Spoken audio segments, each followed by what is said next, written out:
பொன்னுரங்கம் குழந்தைய கொண்டு வந்து இந்த சோலையம்மாட்ட கொடுத்தது ஹாஸ்பிட்டல் கேமராவுல பதிவாயிருக்கு. எனக்கு பிறந்த குழந்தைய அவங்க குழந்தைன்னு சொன்னா நான் எப்படி விட்டு கொடுப்பேன்? ருக்மணிக்கு ஒரு குழந்தை தான் சார் பிறந்துச்சு. பிறந்த உடனே அது இறந்து போயிடுச்சு சார். குற்றம் சுமத்தப்பட்டுள்ள சோலையம்மா ஒரு பொய்யான ஆளு. என்னோட உயிருக்கு உயிரான குழந்தையை மீட்டு என்கிட்ட ஒப்படைக்குமாறு தாழ்மையுடன் கேட்டுக்கொள்கிறேன். DNA டெஸ்ட் மூலம் உண்மையை அறிந்து கொள்ளும்படி உத்தரவிடுகிறேன். இனிமே நீ இந்த ஊர்ல இருந்தா நம்ம குழந்தைய நம்ம இழக்க வேண்டியதா இருக்கும். நான் சிங்கப்பூருக்கு போறேன். ஏண்டா இவ்வளவு சொத்தையும் ஆண்டு அனுபவிச்சுட்டு இதெல்லாம் விட்டுட்டு மறுபடியும் நான் இட்லி வைக்க போக முடியுமா? விட்டுருவேனா நானு? நீ மட்டும் இப்ப சிங்கப்பூர் போயிருந்தேன்னா போலீஸ் வந்து நேரம் உன்னை கைது பண்ணிருக்கோம். நான் இவ்வளவு பெரிய ஆபத்துல மாட்டிக்க இருந்தேன்.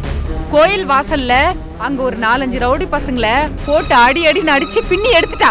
மேடம் சொல்றது அத்தனை உண்மைதான்.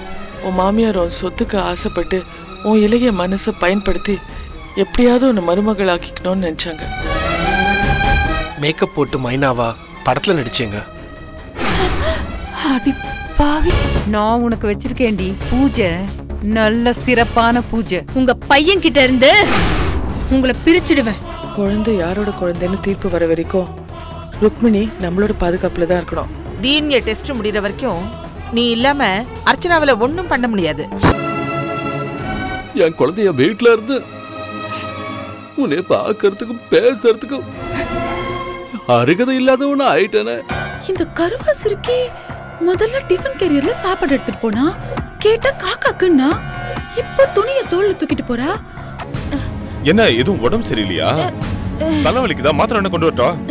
இல்ல தலைவலியில இல்ல மச்சான், காலு தான் இங்க சுளுக்கிக்கிட்டு விண்ணு விண்ணுன்னு குடையுது.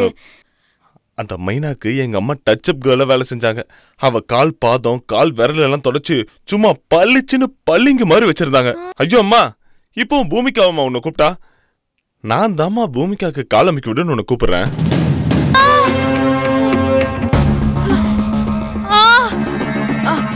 கால் விரல்ல கொஞ்சம் சுளுக்கி எடுத்து விடுங்களேன் அத்தை. இந்த காலு